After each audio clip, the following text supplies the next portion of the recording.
সালামু আকরাম ভাই, আমার মাসুম রানী। সালাম। সুপ্রিয় দর্শক, আপনাদের সবাইকে আমন্ত্রণ জানাচ্ছি আপনার এনটিভির আজকের আলাপন অনুষ্ঠানে। আমি আকরামুল হোসেন আছি আপনাদের সাথে প্রতিবারের মতো। আমরা আজকের অনুষ্ঠানটি সাজিয়েছি। আমরা জানি যে আমাদের ব্রিটেনে যারা অবস্থান করছেন, বিভিন্ন সময় নানা দিকে প্রশ্ন উঠছে যে দেশে যাওয়ার ব্যাপারে, দেশে গিয়ে কোয়ারেন্টাইনের ব্যাপারে, এবং সেই জায়গায় কি ধরনের পরিবর্তন এসেছে এবং বাংলাদেশ সরকার কি ধরনের পরিবর্তন সেখানে রেখেছেন, এবং এই বিষয়টি এখন বর্তমানে অনেক মানুষ দেশে যাচ্ছেন এবং মোটামুটি অনেকের কাছ থেকে আমরা সেই বিষয়ে তথ্যগুলো আমরা জানানোর চেষ্টা করি আমাদের প্রোগ্রামগুলোর মাধ্যমে। আজকে আমরা এই তথ্যগুলো জানানোর জন্য আমরা একজন আমাদের ব্রিটেনে বাংলাদেশি কমিউনিটির সুপরিচিত ট্রাভেল এজেন্সি এরোলেক্স ট্রাভেলসের স্বত্বাধিকারী এম আজমল হোসেনকে আমরা আমন্ত্রণ জানিয়েছি আমাদের প্রোগ্রামে। এবং সাথে সাথে আমরা জানি এই কোভিড-19 সময়ে ব্যাংকিং সেক্টরে এক ধরনের প্রভাব পড়েছে, এবং সেই প্রভাবটি আসলে কতটুকু গভীর, এবং একজন ব্যবসায়ী হিসাবে, একটি রিটেল ব্যাংকিং একটা ব্যাংকার হিসাবে তিনি কি মনে করেন, সেই বিষয়ে আমরা জানার জন্য আমন্ত্রণ জানিয়েছি আমাদের কমিউনিটি আরেকজন সুপরিচিত ব্যক্তিত্ব হাফিজুর রহমান লাকু। আমরা সাথে সাথে আপনাদেরকে সুপ্রিয় দর্শক আশ্বস্ত করতে চাই যে ভ্যাকসিনেশনের গুরুত্ব, ভ্যাকসিনেশন আমাদের কমিউনিটিতে কি ধরনের প্রভাব পড়ছে, এবং আমাদের মধ্যে এক ধরনের কোনো ক্ষেত্রে নেতিবাচক দিকটি উঠে এসছে। ভ্যাকসিন নেওয়ার ক্ষেত্রে কোনো সাইড এফেক্ট আসবে কিনা, ভ্যাকসিন নিলে কি হচ্ছে, ভ্যাকসিনটি আসলে কতটুকু গুরুত্বপূর্ণ, এবং সেই ভ্যাকসিনটি নেওয়াটি কতটুকু নেওয়া উচিত। এবং আমরা জানি এই সপ্তাহে আমরা ভ্যাকসিনেশনের যদি একটি ভালো নাম্বারে পৌঁছতে পারি, যদিও এখন 9 মিলিয়নের উপর ভ্যাকসিনেশন দেওয়া হয়েছে, এবং সরকার বলছে আগামী 14 তারিখের ভিতরে সেই ভ্যাকসিনেশন একটি ভালো নাম্বারে পৌঁছাতে পারলেই 4টি গ্রুপকে যেখানে ক্যাটাগরি ওয়াইজ করা হয়েছে, সেই গ্রুপগুলো যদি কমপ্লিট হয়ে যায়, তাহলে আমরা হয়তোবা কোনোভাবে এই ন্যাশনাল লকডাউন থেকে কিছুটা মুক্ত হতে পারি। সুপ্রিয় দর্শক, এই বিষয়গুলো নিয়ে কথা বলার জন্য আজকের আলাপনকে আমরা সাজিয়েছি, এবং আমরা এই পর্যায়ে যাদের সাথে কথা বলবো, প্রথমেই আমি পরিচয় করে দিতে চাই আমার সাথে যারা উপস্থিত আছেন। আমার সাথে আজকে জয়েন করছেন একজন টাওয়ার হ্যামলেটসের একজন জিপি, ডাক্তার আব্দুল ওয়াদুদ কামালি। একাধারে তিনি একজন চ্যারিটেবল অর্গানাইজেশনে জড়িত আছেন। এই বিষয়গুলো নিয়ে আজকে প্রথমে আমি একটু কথা বলতে চাই আমাদের ডক্টর আব্দুল ওয়াদুদ কামালি ভাইয়ের সাথে। আমাকে শুনতে পাচ্ছেন? কামালি ভাই, আপনি কি শুনতে পাচ্ছেন আমাকে? জি জি, শুনতে পাচ্ছেন। আপনি কি শুনতে পাচ্ছেন? জি, কামাল ভাই, থ্যাংক ইউ ভেরি মাচ। আপনি আমাদেরকে আজকে সময় দিয়েছেন। আপনার কাছ থেকে আমরা খুব গুরুত্বপূর্ণ একটি বিষয় জানতে চাই। আমরা জানি যে আমাদের ব্রিটেনে যে ভ্যাকসিনেশনের প্রক্রিয়াটা শুরু হয়েছে, এবং সেই ক্ষেত্রে মোটামুটি একটি প্রশ্ন উঠছে, এবং অনেক দিন থেকেই সেই প্রশ্নটি উঠছে যে ভ্যাকসিনেশনের ক্ষেত্রে আসলে কতটুকু গুরুত্বপূর্ণ। আমি আপনার কাছে সরাসরি একটা প্রশ্নে যেতে চাই, বর্তমান এই অবস্থায় আমরা ভ্যাকসিনেশনে কতটুকু পৌঁছাতে পেরেছি, আপনি যদি একটু বলতেন, এরপরে পরবর্তী প্রশ্নে যাব। জি জি, থ্যাংক ইউ ভাইয়া। ভ্যাকসিনেশনটা খুবই ইম্পর্টেন্ট। এই ভ্যাকসিনেশনের মাধ্যমে আমরা এই রোগটার দমন করতে পারবো, এবং আমরা এই যে লকডাউন থেকে একটু মুক্তি পাবো। না, এটা অত্যন্ত ইম্পর্টেন্ট। আমরা কতটুকু অগ্রসর হয়েছে, আমরা বিশ্বের মধ্যে তৃতীয় হাইয়েস্ট, ইসরায়েল এবং আরব এমিরেটসের পরে আমরাই। না, আমরা এখন মোটামুটি মোর দেন 11 মিলিয়ন ভ্যাকসিনেশন দিয়ে দিচ্ছি, এর মানে অ্যাবাউট 16% অফ দ্য পপুলেশন। এটা খুবই ভালো। এন্ড আই থিংক এই মে মাসের ভিতরে 50 বয়সের উপরে সবাইকে আমরা ভ্যাকসিনেশন করার। আপনি কি মে মাস বলছেন, মানে না মার্চ? জি, এইটা আমার যতটুকু জানা মে মার্চে 50+ সবাইকে ভ্যাকসিনেশন করা। এটা তো আবার চেক করতে হবে, বাট এইটাই আমাদের ধারণা।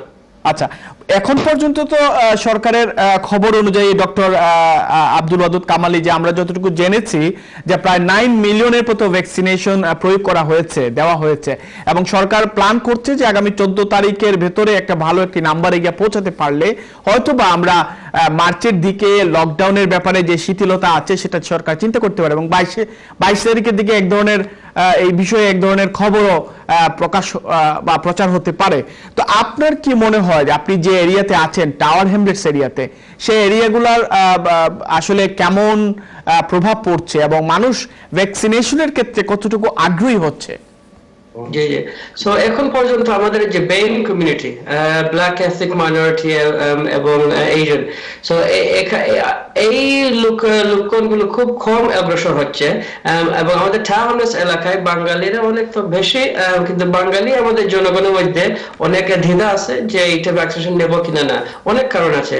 সো এখন আমরা ধরেন গত কয়েক সপ্তাহ ধরে খুব প্রেশার দিচ্ছি যে আমরা কিভাবে এটা সঠিক তথ্য মানুষের কাছে পৌঁছাবো, এনকারেজ করবো যাতে ওরা নেন, এবং ভ্যাকসিনেশন নিলে এই যে অনেক লোকেরা, বৃদ্ধ লোকেরা মারা যাচ্ছেন, এটা আমরা আস্তে আস্তে বন্ধ করতে পারবো। সো এটা খুব একটা আমরা ফোকাস দিচ্ছি। আহ, কামালি, আপনার কাছে কি এমন কোনো তথ্য আছে যে ভ্যাকসিনেশন নেওয়ার পরে যেমন কোনো সাইড এফেক্ট হয়, বা যে সাইড এফেক্ট গুলো মানুষকে কোনোভাবে ভয়ের দিকে নিয়ে যায় বা ভীতির সৃষ্টি করে? সো এই ভ্যাকসিনেশন নিলে এখন পর্যন্ত যতটুকু তথ্য বের হয়েছে, ধরেন আমাদের ইউকে তে 11 মিলিয়ন প্লাস ভ্যাকসিন দেওয়া হয়ে গেছে, সমস্ত বিশ্বে অনেক অনেক ভ্যাকসিনেশন দেওয়া হয়ে গেছে, কিন্তু এখনো কোনো সিগনিফিক্যান্ট সাইড এফেক্ট পাওয়া যায়নি। অবশ্যই এই যে কোনো ভ্যাকসিনেশন দিলে আপনার যে হাতে ব্যথা বা একটু টেম্পারেচার, এগুলো হয় অবশ্যই হয়, কিন্তু সবাই বলছে যে এটা তো দুই তিন দিনের মধ্যেই এটা ভালো হয়ে যায়, প্যারাসিটামল খেলে ভালো হয়ে যায়। সো এইগুলো হচ্ছে main side effect. I think 2 দিন পূর্বে এই যে চিফ সায়েন্টিফিক অফিসার উনি বলছেন যে যতটুকু তথ্য বের হচ্ছে, we can classify it as a very safe vaccination. So এই হিসাবে it's actually very very safe. Thank you Kamali, আমরা আসবো আপনার কাছে আবারও, আমরা আরো বেশ কিছু গুরুত্বপূর্ণ প্রশ্ন আছে আপনার জন্য। এই পর্যায়ে আমি একটু কথা বলতে চাচ্ছি, আমাদের সাথে আরেকজন গুরুত্বপূর্ণ অতিথি আছেন, যে বিষয়টি আমাদের বিশেষ করে এখন যেহেতু লকডাউনের সময় অনেক মানুষ দেশে যাচ্ছেন এবং দেশে গিয়ে অনেকভাবে অনেক ধরনের হয়রানিও শিকার হচ্ছেন অনেকের কাছ থেকে, আমরা সেটি শুনেছি। বাট একটি বিষয় আমি জানতে চাই, আজকে এখানে আমাদের সাথে উপস্থিত আছেন একজন ট্রাভেল এজেন্ট ওনার এম আজমল হোসেন, অ্যারোলেক্স ট্রাভেলস এর স্বত্বাধিকারী। আজমল ভাই, আপনি কেমন আছেন? আসসালামু আলাইকুম ভাইয়া, সবাইকে শুভেচ্ছা। আলহামদুলিল্লাহ ভালো আছি। আপনার কাছ থেকে সরাসরি আমি জানতে চাই যে এখন মানুষ আসলে দেশে কেমন যাচ্ছেন, কেমন পরিমাণ আপনারা মানুষ পাচ্ছেন দেশে যাচ্ছেন, বিমানে বা সিলেটে যাচ্ছেন বিশেষ করে? সিলেট তো আমাদের মেইনলি বিমানে এই মুহূর্তে অনেক প্যাসেঞ্জার যাচ্ছেন, এবং যিনারা যাচ্ছেন অনেস্টলি হলো ওনাদের আর্জেন্ট অনেক দরকার আছে। মনে করেন কারোর বাবা অসুস্থ, মা অসুস্থ, আত্মীয় স্বজন অসুস্থ, বিজনেস আছে, বাসা দখল আছে, অনেক জরুরি আছে। আমার মনে হয় এই মুহূর্তে যিনারা যাচ্ছেন দেশে, ওনারা সবারই ইম্পর্টেন্স, এই জন্য ওনারা যাচ্ছেন, এই মুহূর্তে ট্রাভেল করতেছেন। বাট এই মুহূর্তে অনেক প্যাসেঞ্জার যাচ্ছেন। 2 সপ্তাহ আগেও কিন্তু এত প্যাসেঞ্জার ছিলেন না। আচ্ছা, আমরা দেখতে পাচ্ছি এই গত সপ্তাহ থেকে, গত 3 তারিখ এবং আজকে থেকে অনেক প্যাসেঞ্জার যাচ্ছেন। আমি আপনার কাছে একটি অনুরোধ করব যে কাইন্ডলি যদি বলতেন যে এখন যারা দেশে যাচ্ছেন তাদের জন্য বাংলাদেশ সরকারের পক্ষ থেকে কি ধরনের নীতিমালা প্রকাশ করা হয়েছে, কোন ধরনের নীতিমালাতে তারা আছেন, এবং সেই নীতিমালাগুলো কি আপনাদের সাথে কোনোভাবে কানেক্টেড কিনা? যারা টিকিট কিনছেন আপনাদের কাছ থেকে, তারা কি আপনাদের সাথে ওইভাবে কোনোভাবে কানেকশন আছে কিনা, নাকি আপনারা শুধু টিকিট দিচ্ছেন আর ওনারা বাংলাদেশ সরকারের আন্ডারে এয়ারপোর্ট থেকে যাওয়ার পরে? পলিসিটা একটু যদি কাইন্ডলি বলতেন, আমাদের দর্শক হয়তো বা অনেকেরই জানার প্রয়োজন থাকতে পারে। থ্যাংক ইউ ভাইয়া। না, অনেস্টলি আমরা তো শুধু টিকিট গুলো আপনাদেরকে বিক্রি করি। মনে করেন আপনি যাবেন, আমাদেরকে ডেট বললেন, আমরা ডেট অনুযায়ী শুধু আপনার টিকিটটা আমরা বিক্রি করি, কিন্তু ইনফরমেশন যেগুলো আছে এগুলো আমরা আপনাদেরকে দেই। আমরা বলি যে আপনাদেরকে মিনিমাম 70 আওয়ার্স এর মধ্যে আপনাকে পিসিআর টেস্ট করতে হবে টিল সিলেট পৌঁছা পর্যন্ত অথবা ঢাকা পৌঁছা পর্যন্ত, এবং আপনাকে 7 দিন গিয়ে প্রাতিষ্ঠানিক কোয়ারেন্টাইন ওরা বলে বাংলাদেশে, যা আপনার ওন করেছে, ওনাদের সিলেক্টেড হোটেল আছে, ওইগুলাতে আপনারা যাবেন। 7 ডেজ হলো সরকারের কথা, 7 ডেজ আপনি ওখানে থাকবেন। থাকার পরে যদি আপনার আবার টেস্ট করা হবে, যদি ওই টেস্টটা আপনার নেগেটিভ আসে, দেন আপনি আপনার বাড়িতে যেতে পারবেন। কিন্তু ইদানিং দেখা যাচ্ছে কি, যদিও 7 দিন বলা হচ্ছে, কিন্তু আমরা সবাই সোশ্যাল মিডিয়াতে দেখতেছি যে 7 দিনে হচ্ছে না। এটা অনেস্টলি এটা বাংলাদেশের প্রবলেম, আমরা এখান থেকে কিছু করার নাই। বাট আমরা ক্লিয়ার বলে দিই যে ভাই আপনি যাবেন, মিনিমাম আপনি 7 দিন থাকতে হবে হোটেলে, সেই মানসিকতা নিয়ে যেতে হবে আপনার। 7 দিন হোটেলে থাকার দায়ভারটা কি প্যাসেঞ্জারের নাকি সরকারের নাকি আপনাদের? জি না, প্যাসেঞ্জার উনার নিজের দায়িত্বে যেতে হবে, উনার নিজের চয়েস যেতে হবে। সিলেট ইভেন আপনারা জানেন আজকাল সিলেট 5 স্টার হোটেল হয়ে গেছে। আপনি যদি 5 স্টার হোটেলে যান আপনাকে 5 স্টার হোটেলে ফেয়ার দিতে হবে ডেফিনেটলি, অথবা আপনার পছন্দ মতো যে হোটেলে যান আপনাকে নিজে প্যাসেঞ্জার নিজে আপনাকে পে করতে হবে পয়সা। আর এটার মানে পরিমাণটা কেমন, মানে কেমন খরচ আছে এইসব ক্ষেত্রে? এটা ভাইয়া অনেস্টলি হলো কি আপনার হোটেল অনুযায়ী বেয়ার করতেছে। কোন কোন হোটেল আছে ওই যেগুলা 5 স্টার হোটেল আছে, ডাবল যদি নেন আপনি নিয়ারলি 8 থেকে 10,000 টাকা হয়ে যাচ্ছে মিনিমাম। মানে পার ডে ইন এভারেজ, এখন কেউ যদি 5 স্টার হোটেলে থাকে সেটা তো অন্য বিষয়, বা ইন এভারেজ যদি কেউ থাকতে চায় তাহলে তার খরচ কেমন পড়বে? 2,000 থেকে 2,500 টাকা পার পারসন পড়বে পার নাইট। 2 থেকে 2,500 টাকা পার নাইট পড়বে 7 দিনে সেই জায়গায় যত প্রয়োজন হয়। এবং খাবার দাবারের ব্যবস্থা সেখানে কি? আপনারা তো যেহেতু যাত্রী আপনারা পাঠাচ্ছেন, নিশ্চয়ই এই বিষয়ে আপনাদের একটা অবগত আছেন। খাবার দাবারটা সেখানে কি ধরনের খাবার দাবার দেয়া হয়, বা খাবার দাবারের কোনো তেমন কোনো ব্যবস্থা আছে কিনা, যে 7 দিন যে কোয়ারেন্টাইন থাকতে হয়? না, এগুলা তো উনাকে নিজে এক্সপেন্স প্যাসেঞ্জার থেকে নিজে বহন করতে হবে ভাইয়া। হ্যাঁ, এটা সরকারি টাকা তো ওনারা তো অলরেডি ডিক্লেয়ার দিয়ে দিছে যে হোটেলগুলো থাকতে হবে, এবং আমরা কাস্টমারদেরকে আমরা অনুরোধ করে দিই এবং বলে দিই যে এই লোক পজিশন আছে আপনার জন্য, আপনাকে নিজে থাকতে হবে এবং নিজে চয়েস দিতে পারবেন হোটেলগুলা, কোন হোটেল আপনি নিজে থাকবেন। এটা হলো আপনি যখন ঢাকা অথবা সিলেট এয়ারপোর্ট নামবেন তখন আপনাদেরকে বলতে হবে।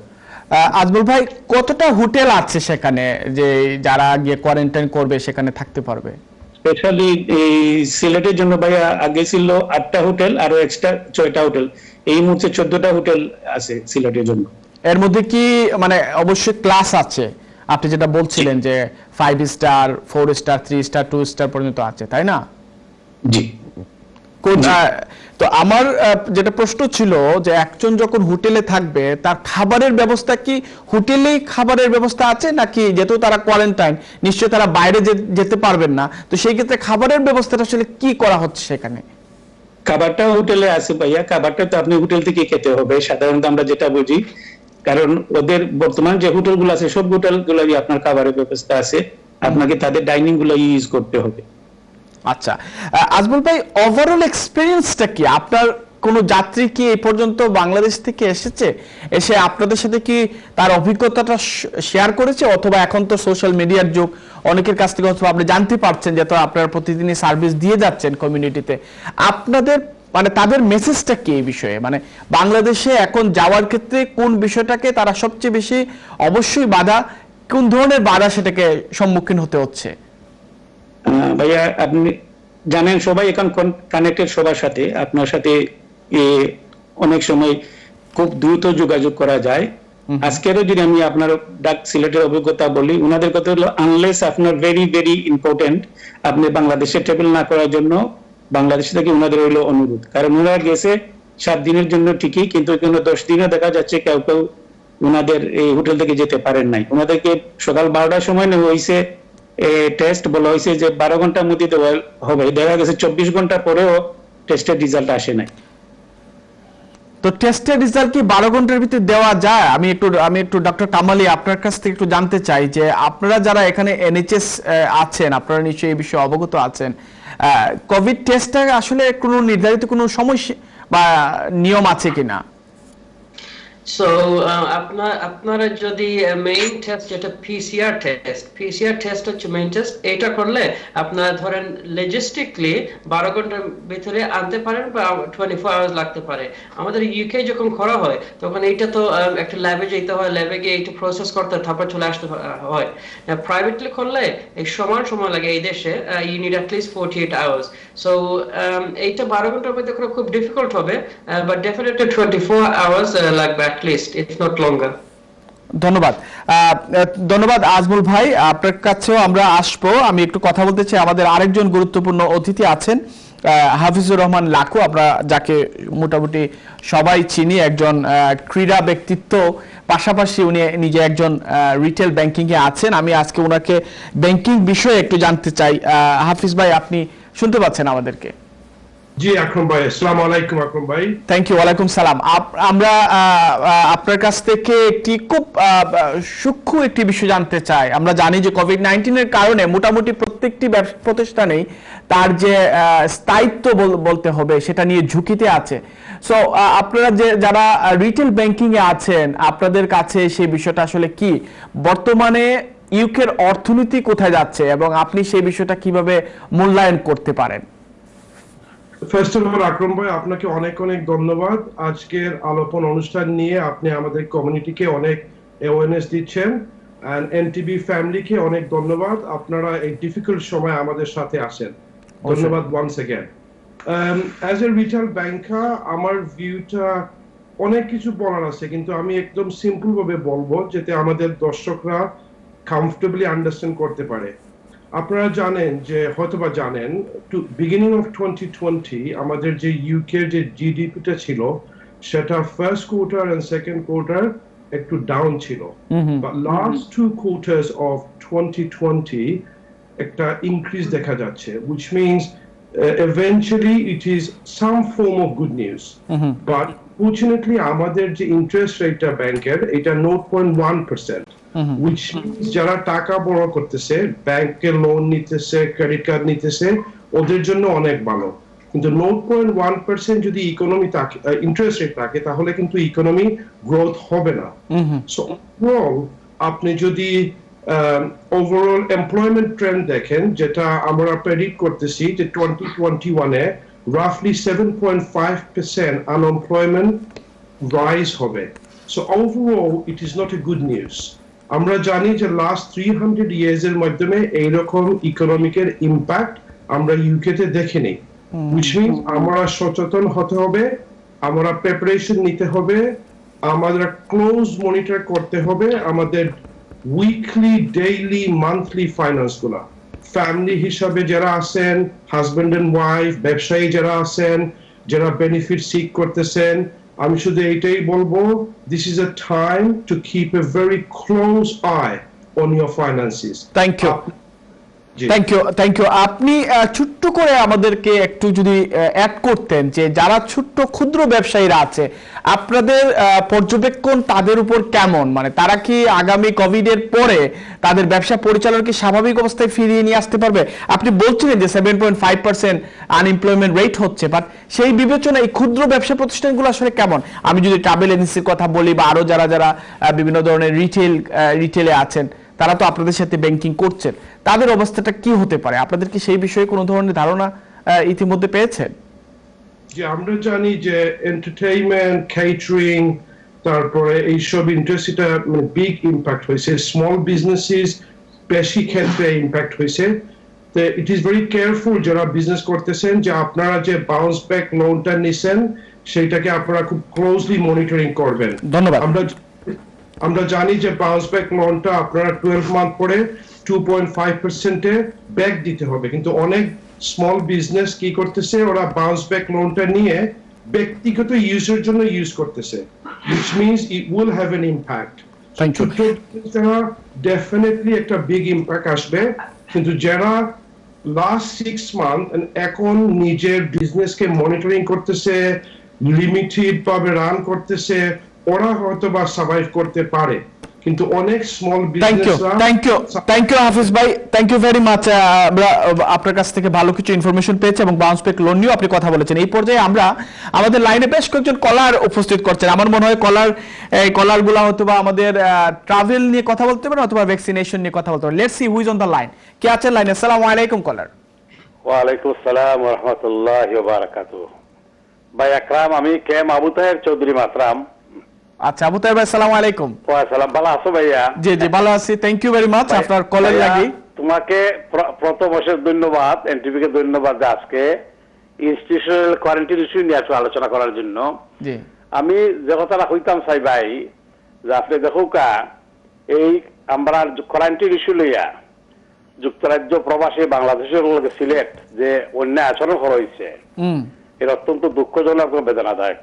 প্রথম হইলে দেখুকা, প্রথম সরকার ঘোষণা করলা, বাংলাদেশ সরকার সিভিল ভিসা 14 দিনের কোয়ারেন্টাইন হোটেলে করার লাগি। এরপরে প্রতিবাদের মুখে এটা 4 দিন করলা, এরপরে আবার 7 দিন করছে। পয়লা হতে আপনার এই যে কোয়ারেন্টাইনে আপনার সময়সীমাটা চেঞ্জ করা হয়, আপনার কোনো সময় দেওয়া হয় না, 2 দিন সময় দিব আপনার লাগিয়েছে। যেমন 23 জানুয়ারি আপনার ঘোষণা করা হয়েছে 25 তারিখ থেকে 7 দিনের কোয়ারেন্টাইন, এইভাবে মাসের হারানো। এর ফলে দেখো মানুষ যারা গেছেন এরা যাওয়ার পরে তারা করোনা টেস্ট করা হয়েছে, সীমান্তিক ডায়াগনস্টিক সেন্টার সিলেক্ট করে পজিটিভ দেওয়া হয়েছে 28 জন প্যাসেঞ্জার, আপনি জানেন। এরপরে 12 দিন 2বার টেস্ট করে তারা নেগেটিভ হয়েছে। এরপরেও তারা রাইট 12:30টার সময় তারা ছাড়া হয়েছে। এই যে বর্তমানে যারা কোয়ারেন্টাইনে আছেন, 7 দিন কোয়ারেন্টাইন শেষ হয়ে গেছে গিয়া প্যাসেঞ্জার হলে ফোন করি হোটেল কর্তৃপক্ষের কইন আমরা টেস্ট হইতো, কইন আপনি যোগাযোগ করুকা, আপনি অনেকে ডাইরেক্ট আমাদের কমপ্লেন করছেন, সিলেট থেকে যোগাযোগ করছেন, ডিসি লোকে যোগাযোগ করুকা, ডিসিরে ফোন করলে কইন আপনি সিভিল সার্জনে যোগাযোগ করুকা, সিভিল সার্জনে যোগাযোগ করলে কইন আপনার টাকা স্বাস্থ্য যোগাযোগ করুকা। মানুষের আননেসেসারি আপনার হোটেল রাখকে হ্যারাসমেন্ট করা হওয়ার, তারা হোটেলে একটা ব্যবসা করা হওয়ার, হোটেলে তাকে তারা চার্জ করা হওয়ার, পয়সা নেওয়ার এবং হ্যারাসমেন্ট করা হওয়ার। এই যে মানুষের প্রতি এছাড়া এই যে আপনার সিলেট ওসমানী বিমানবন্দরটি তারা হোটেলে নিতে গিয়ে তারা 6 ঘন্টা 7 ঘন্টা রাস্তার বিভিন্ন হ্যারাসমেন্ট করা হয়। এই যে অন্যায় আচরণ যুক্তরাজ্য প্রবাসী হলকে আমি ভয়েস অফ দাসী ইউকে এবং গ্লোবাল বাংলাদেশিদের পক্ষ থেকে তীব্র নিন্দা প্রতিবাদ জানাইলাম। অনুরোধ করলাম আমরা এমপি, সিলেটের এমপি, আমরা মিনিস্টার এবং রাজনৈতিক নেতৃবৃন্দ হলডে প্লিজ আপনারা যুক্তরাজ্য আইলে তারা আপনারা ফার্মপট্টি দিয়া কইলে আমরা এই লোক এম্বাসেডার বাংলাদেশের। Thank you. আপনারা এই সমস্ত অন্য বিচারের বিরুদ্ধে কোনো সহযোগিতা তারা করে না, তারা আচরণ করতে, তারা সাহায্য করতে আমি অনুরোধ জানাই আজকে জিওর মাধ্যমে, অনুষ্ঠানের মাধ্যমে। থ্যাংক ইউ আবুতার ভাই, আপনার বক্তব্য খুব সুন্দরভাবে আমরা শুনছি। আর আমাদের আরেকজন কলার লাইনেও আছেন, আপনার লগে আমি আর একটু কথা কইলাম না, আমার নেক্সট কলার কে আসুন লাইনে। আসসালামু আলাইকুম কলার। আসসালামু আলাইকুম। জি আসসালামু আলাইকুম কলার। সরি কলার, আপনারা টেলিভিশন ফলো না করে আমাদের সাথে যদি কথা বলেন তাহলে আমরা আপনাদের কথাগুলো স্পষ্ট শুনতে পাবো।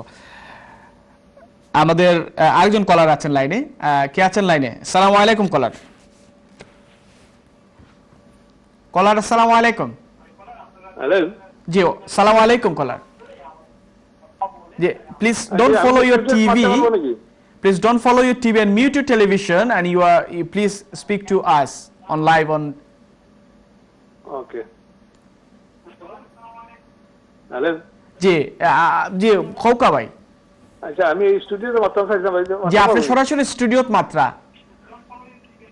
আপনার টিভি ফলো করবা না প্লিজ। ওকে। ওকে। জি caller gone. Okay next call. Hello আসসালামু আলাইকুম। জি আসসালামু আলাইকুম কলার। খুব সংক্ষিপ্ত করে হইতে হবে, আপনার বিরতি সময় হয়ে গেছে।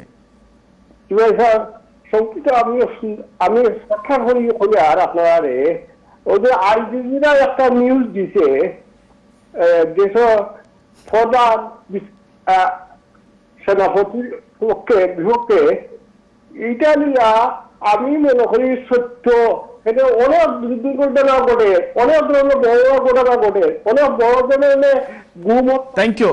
থ্যাংক ইউ কলার। আমরা আজকে এই বিষয়ে আমাদের টপিক না, সব বিষয় তো আর সব দিন টপিক করাও যায় না, আমরা নেক্সট হয়তো ভাই টপিকগুলো নিয়ে কথা বলবো। সুপ্রিয় দর্শক, কথা বলছিলাম আজকের এই সময়ে আমাদের যে গুরুত্বপূর্ণ বিষয়গুলো আছে সেই বিষয়গুলো নিয়ে। আমাদের যারা কল দিচ্ছেন আপনারা কাইন্ডলি আপনারা ডোন্ট ফলো ইউর টেলিভিশন। যদি আপনাদের টিভি ফলো করেন আপনাদেরকে আমরা শুনতে পারবো না, আপনারা আমাদের শুনতে অনেক লেট হবে। So don't follow your TV and please call continue. I will try to take some phone calls. আমরা একটু বিরতিতে যাচ্ছি, বিরতি থেকে আবারও ফিরে আসবো।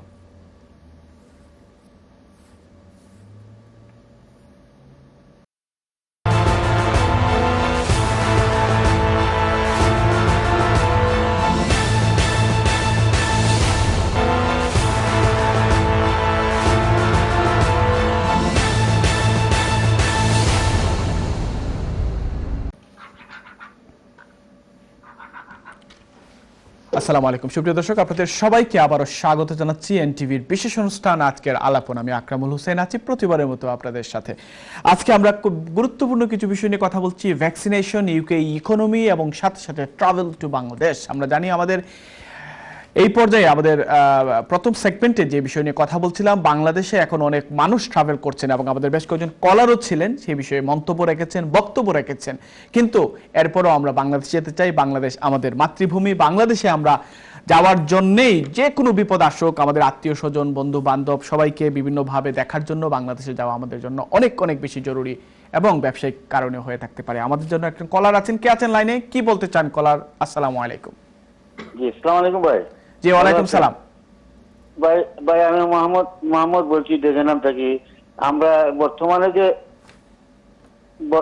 বর্তমানে যে এখন যে ট্রাভেলিং এর যে একটা সমস্যা দেখা যাচ্ছে, জি, ইউকে থেকে আপনার সিলেট অথবা ঢাকা যাওয়ার পরে 2 সপ্তাহ 3 সপ্তাহ এরকম যায়। আমার আবু চৌধুরী সাহেব যেভাবে বলছেন, আমার এই সমান বক্তব্যটা আমি আপনাদের মাধ্যমে সরকারকে এইটাই জানাই আর কি, আকুল মিনতি করিয়া আমরা 2-3 সপ্তাহের জন্য যাইতে অলরেডি আমরা 2-3 থেকে 4 সপ্তাহ লাগি দেয়।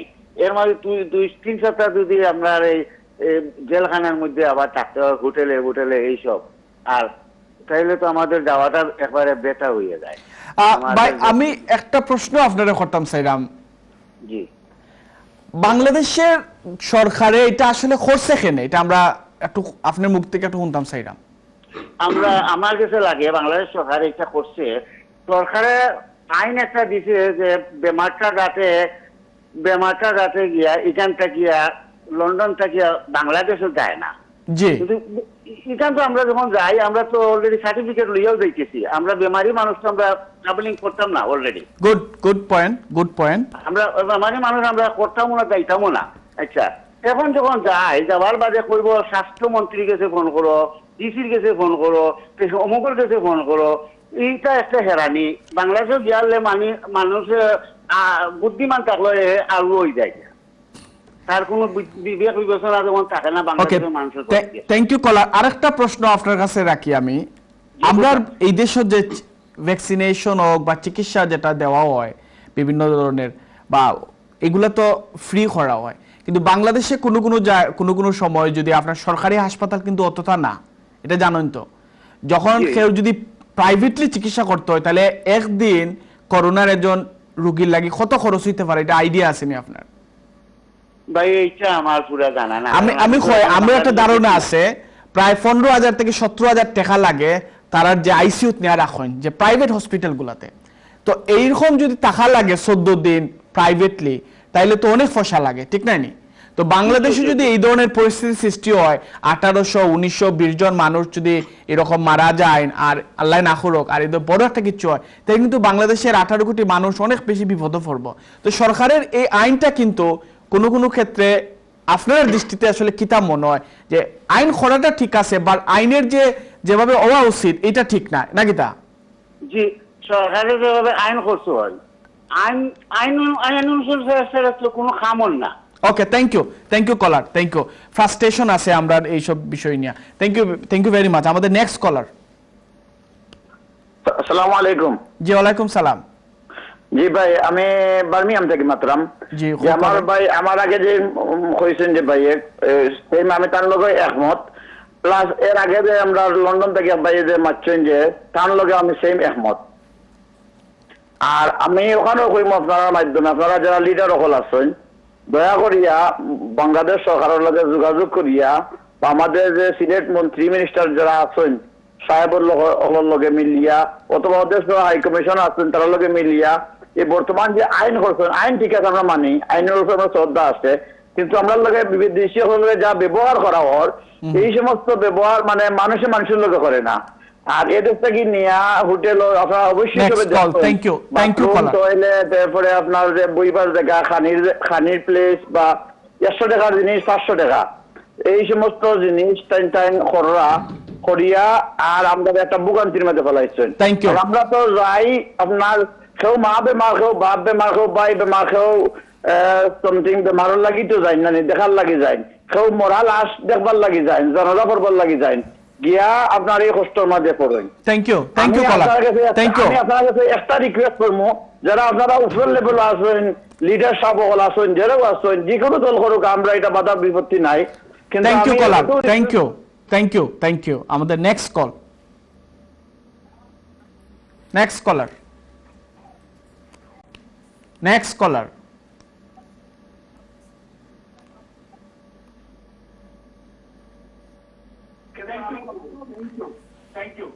জি জি কলার আপনার টেলিভিশনটা ভলিউম কমাইলাও কা আমরা লগে মাত্র হইলে হ্যালো আসসালামু আলাইকুম জি টিভি ফলো করেন না জন্য সরাসরি মাতিলাও কা জি বললাম আসসালামু আলাইকুম জি আসসালামু আলাইকুম ওয়ালাইকুম সালাম জি আমার একটা এক্সপেরিয়েন্স আপনারা লগে শেয়ার করি জি আর ডক্টর ভাইয়া আমরা বাংলাদেশও গেছেন আসার সময় একটু খেয়াল করবেন আমি নভেম্বরের 15 তারিখ গেছিলাম আর আইসি আপনার জানুয়ারি 20 তারিখ জি যাই হোক আমরা ফার্স্ট আমরা একটা কোয়ারেন্টাইন বাদে গেছিলাম যাওয়ার বাদে আমার মা অসুস্থ আসলা জি তো আমার মা মারা গেছেন আপনার ডিসেম্বর 6 তারিখ পরে আইসি তো 20 তারিখ আবার আগে দিন আমরা একটা আপডেট পাইলাম যে করোনা টেস্ট করে দেওয়া লাগবো যাই হোক করোনা টেস্ট করার চিন্তা অনেক কাহিনী ভাইয়া আগে বইকন দিয়ে কত করে দেওয়া লাগে একটা গানার ব্যাপার আছে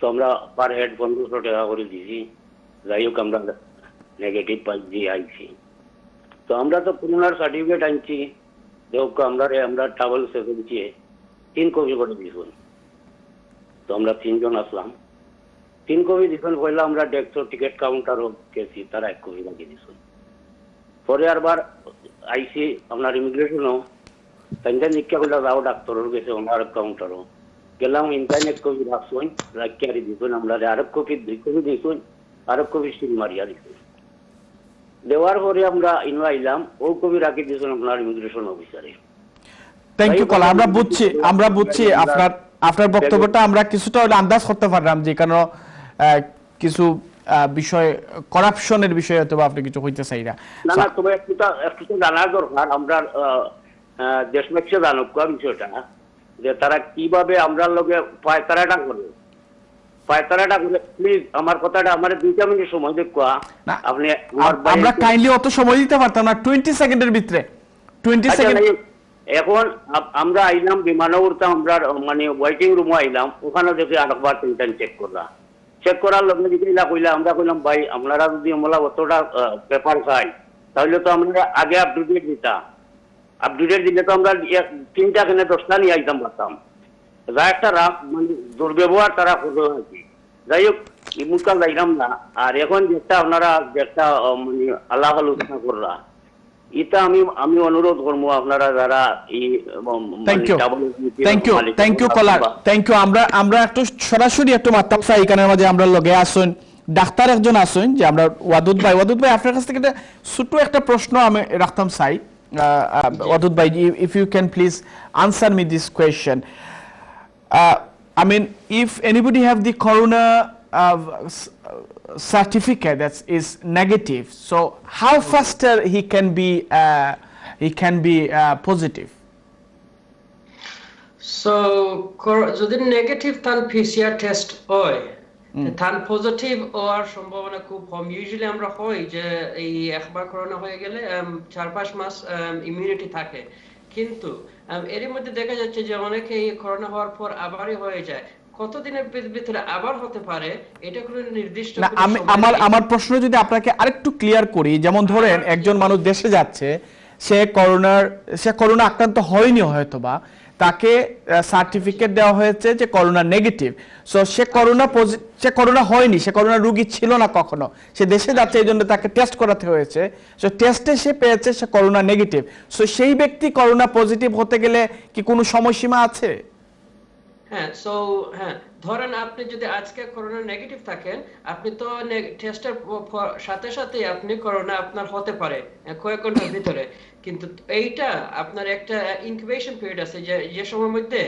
আপনার সিম্পটম থাকবে না কিন্তু এই যখন আপনার ভাইরাস হয়ে যাবে তখন আপনার মোরালের সাথে সাথে আপনার ভাইরাসের যেগুলো অঙ্গ পিক আপ করে টেস্ট এগুলো পেতে পারে so you can more or less have it straight after within a few hours কয়েক ঘন্টার ভিতরে এটা আপনার টেস্ট আবার পজিটিভ হতে পারে সো এটা যে কোনো সময় হতে পারে কিন্তু এই যে নেগেটিভের সময় থেকে আপনি যদি ধরেন একজন কোভিড পজিটিভ ব্যক্তির সাথে করেন দেখাশোনা করেন আপনার সাথে সাথে হতে পারে এবং আপনি যদি টেস্ট কয়েক ঘন্টা পর করেন তাহলে এটা পাওয়ার কথা আপনার কি মনে হয় যে আপনি তো কথা শুনছিলেন, যদিও আপনি অন্য একটি বিষয় নিয়ে আজকে আমরা আপনার সাথে কথা বলছিলাম, importance of vaccination and side effect. ভাই আমি আপনার কাছ থেকে একটি বিষয় জানতে চাই, যেহেতু আপনি মেডিকেল লাইনে আছেন এবং বাংলাদেশকে নিয়ে আপনি বেশ কিছু কাজও করছেন, এবং আমার যতটুকু মনে হয় একটি প্রজেক্ট নিয়ে আপনার সাথে আমরা কথা বলবো সেই বিষয়টা নিয়ে, যে বাংলাদেশেও আপনি এইখানকার যেভাবে জিপি স্টাইলে বাংলাদেশেও সেভাবে একটি প্রতিষ্ঠা আপনি দাঁড় করাতে চাচ্ছেন এবং করেছেনও, বেশ কিছু পাইলট প্রজেক্টও শুরু করেছেন, সে বিষয় নিয়ে কথা বলতে চাই।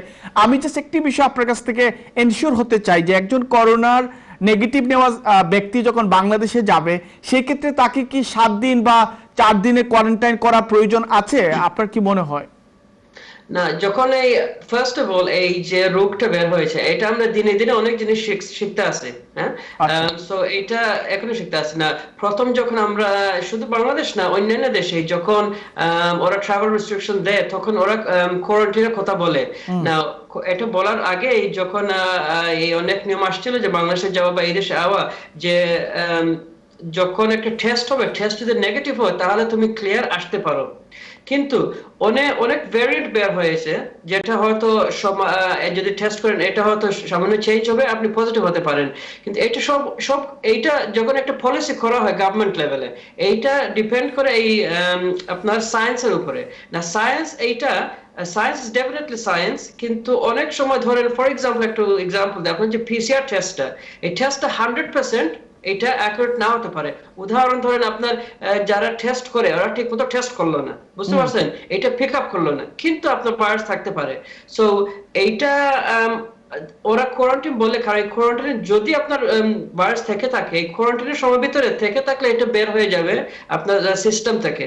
না, যদি আপনার নেগেটিভ টেস্ট হয়, ধরেন একটা লোক নেগেটিভ টেস্ট হয়েছে, ওর টেস্ট কিন্তু ঠিক মতো হয় নাই, উনি কিন্তু আবার এই সিমটোম্যাটিক করোনা ভাইরাস থাকতে পারে। সো যদি সম্পূর্ণ সতর্কতা হয়, তাহলে আমি বলবো যে একটা দেশ কোয়ারেন্টাইন করতে হবে। কোয়ারেন্টাইন করলে আপনার এই ভাইরাস থাকুক আর না থাকুক, আপনার এই সময়ের ভিতরে এটা বের হয়ে যাবে। অপরদিকে আপনি সম্পূর্ণ শিওর হয়ে যাবেন যে ভাইরাস থেকে থাকলে এটা আর নাই। সো সমস্যা হচ্ছে টেস্টিং এ, এইটা যদিও 95-99% অ্যাকুরেট, 100% না, এটা ডিপেন্ড করে যে টেস্ট করে, এটার উপরে অনেক সময় এটা সামান্য বেশ কম হয়। তো সেই ক্ষেত্রে মানে কোয়ারেন্টাইন থাকা এক ধরনের পসিবিলিটি দরকার আছে সরকারের নাকি? এটা অবশ্যই দরকার। আপনি তো ধরেন আপনি তো জানেন অনেক জায়গায় আপনার ফলস পেপার দেয় যে উনি নেগেটিভ, বুঝতে পারছেন। সো এটা একটা সমস্যা, শুধু বাংলাদেশ না, অনেক দেশেই। সো এইটা দমন করার জন্য, একটা দেশের সেফটির জন্য, সবারই যারা দেশে আসে ওরা যদি সবাই কোয়ারেন্টাইন করে, তাহলে এইটা শিওর হতে পারেন যে কোয়ারেন্টাইনের মধ্যে আপনার মোরালেস এভরিওয়ান ইজ ক্লিয়ার, অপর দিকে ওদের রোগটা থাকুক না থাকুক। সো এটা is the show way of making sure যে আপনার মানুষের ভিতরে এটা থাকবে না যখন ওরা রিলিজ হয় পাবলিকের মধ্যে। আমাদের এখানে যারা বাংলাদেশ থেকে এই দেশে আসেন তাদেরকে তো কোয়ারেন্টাইন করতে হয়, তাই না?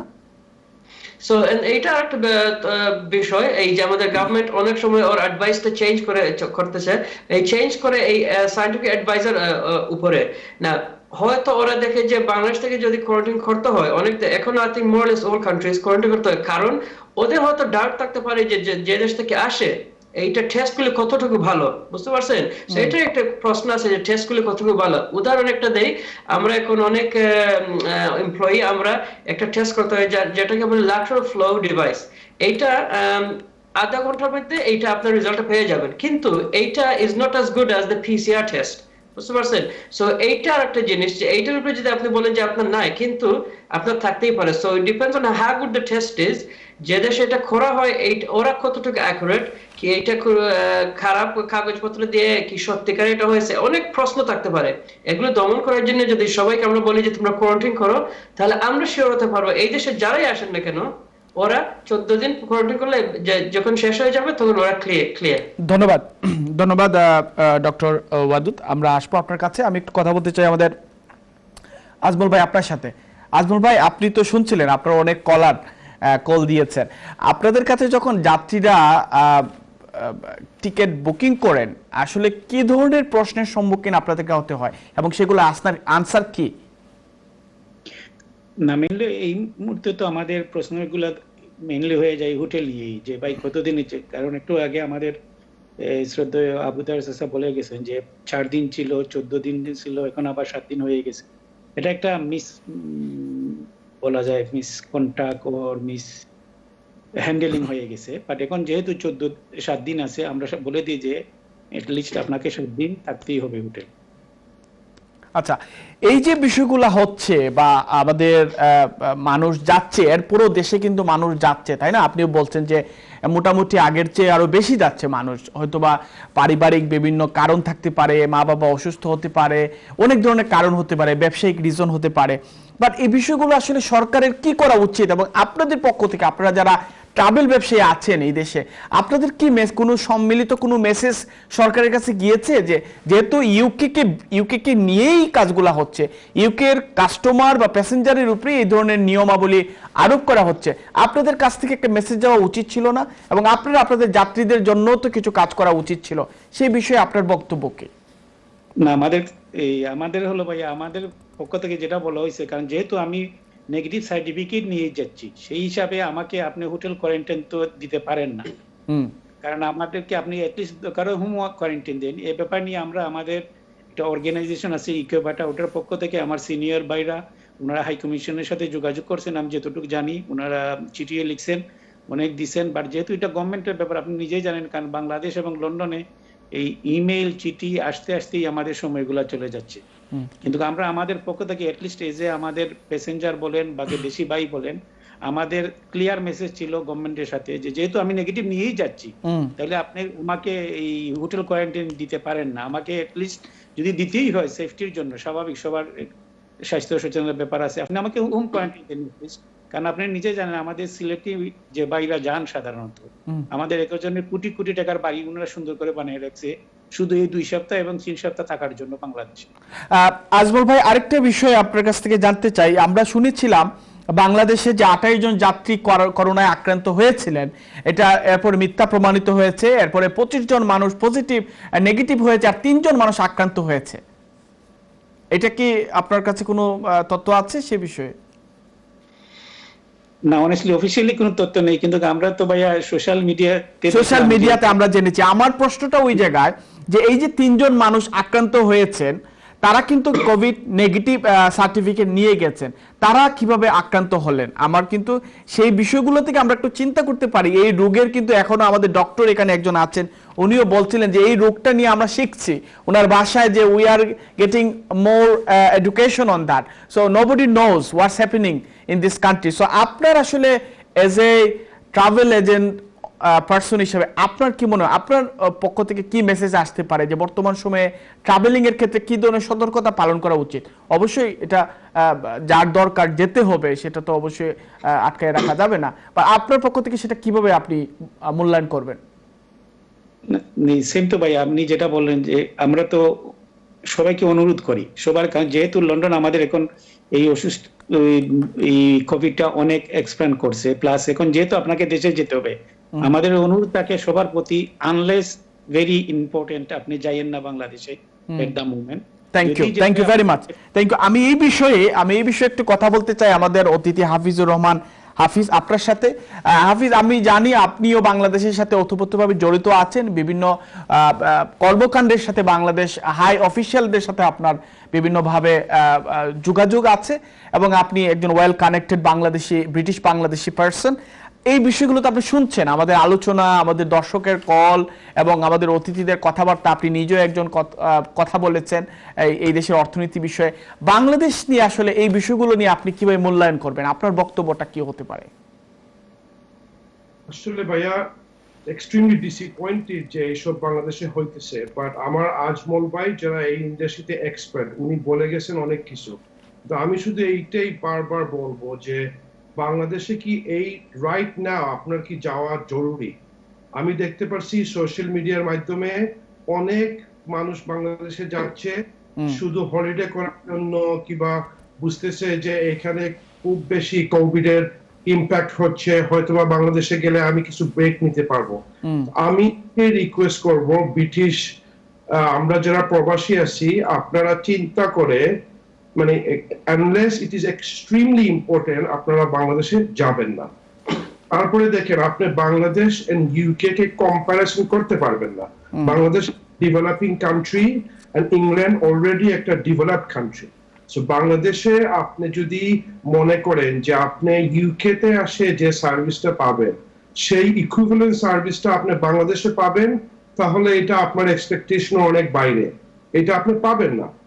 তারপরে যেটা হচ্ছে এটা অনেক খারাপ ব্যাপার, বাট ওভারঅল আমি সেইটাই বলবো যে সোশ্যাল মিডিয়া যেগুলো আছে এইগুলাতে আপনারা বেশি বেশি রং ইনফরমেশন দিবেন না। বাংলাদেশে কিন্তু সবাই একরকম এরকম মানে মানুষেরকে অ্যাবিউজ করতেছে না, বাংলাদেশেও ভালো মানুষ আছে বাংলাদেশে, কিন্তু এক জায়গায় যেটা আমাদের আজমল ভাই বলছিলেন যে 12 ঘন্টার ভিতরে ওনার যাত্রী একজন বলেছেন 12 ঘন্টার ভিতরে কোভিড সার্টিফিকেট দেওয়া হবে, কিন্তু তাদেরকে বসায় রাখা হয়েছে। যদি এটা 12 ঘন্টার ভিতরে না দেওয়া যায় তাহলে কেন সেখানে কথা দেওয়া হয় যে 12 ঘন্টার ভিতরে দেওয়া হবে? Because I go back to the country, the way the country is run, হয়তোবা মানে আমাদের ইংল্যান্ডের মতো এরকম অফিশিয়াল না, একটু ডিলে হতে পারে, মানে is how the system is designed. আমাদের ডক্টর কামালি ভাই বলে গেছেন যে এইখানে মিস্টেক হতে পারে। থ্যাংক ইউ হাফিজ ভাই, আপনার কাছে আরেকটা প্রশ্ন রাখতে চাই। আমি জানি না সেই প্রশ্নের উত্তর আপনি আমাকে দিবেন কিনা বা দিতে, মানে ওই যে আমাদের এখানে যে ফার্লোর যে প্রচলনটা আছে, সেই ফার্লোতে যারা আছেন তারা কি ট্রাভেল করতে পারবেন? far as I know আপনি ফার্লোতে থাকলে আপনি ট্রাভেল করতে পারবেন না। Thank you. আমার দর্শক যারা আছেন আপনারা এই ধরনের তথ্যগুলো জেনে রাখা উচিত, কারণ অনেক তথ্য এসেছে এরকম ফার্লোতে যারা আছেন তারা ট্রাভেল করছেন, বাট কাইন্ডলি আপনারা এই বিষয়গুলো একটু নজর রাখবেন, কারণ সরকার যেভাবে হেল্প করছে, আমাদের ইউকের কথা বলছি, যারা যেভাবে হেল্প করছে অবশ্যই তাদের নজরদারিও আছে, এবং আমরা জানি এই ইতিমধ্যেই সরকার একটি টিমও গঠন করেছে। ফার্লো বা বাউন্স ব্যাংক বিষয়গুলো নিয়ে অনেক সরকারের পক্ষ থেকে সংশ্লিষ্টরা এখনই বেরিয়ে পড়েছেন। সুতরাং আপনারা যেভাবেই আছেন আপনাদের মতো করে আপনারা শান্তিতে বসবাস করবেন, এবং অবশ্যই ভবিষ্যতের জন্য চিন্তা করবেন, যেটা আমাদের হাফিজুর রহমান লাকু একজন রিটেল ব্যাংকার হিসাবে উনি বলেছেন যে আমাদের যে বাউন্স ব্যাক লোনটা সরকার দিয়েছে সেটা কিন্তু আমাদের ভবিষ্যৎ পরিকল্পনার জন্যই আমাদের দিয়েছে, এবং সেই ভবিষ্যৎ পরিকল্পনাগুলো যেন আমরা সুষ্ঠুভাবে সম্পন্ন করতে পারি। সুপ্রিয় দর্শক, কথা বলছিলাম আজকে আমাদের অতিথি যারা আছেন, আমরা আবারও একটি ছোট্ট বিজ্ঞাপন বিরতিতে যেতে হচ্ছে, এবং বিরতিতে যাওয়ার আগে আমি দুইটি বিষয় নিয়ে আমাদের অতিথি যারা আছেন তাদের সাথে একটু কথা বলবো। বিরতি থেকে আসার পরে আমি একটু কথা বলতে চাই আমাদের doctor Abdul Wadud কামালি। I really like to know about the project you are going to run in Bangladesh Rural Primary Health Initiative. So আমাদের দর্শক যারা আছেন তারাও হয়তো একটা ইন্টারেস্টিং একটা ব্যাপার, এই জন্য আগেই বলে রাখলাম। সো এই বিষয়গুলো নিয়ে আমরা একটু কথা বলবো। ধন্যবাদ সুপ্রিয় দর্শক, আবার যাচ্ছে একটা বিজ্ঞাপন বিরতিতে, বিরতির পরে আবার ফিরে আসছি।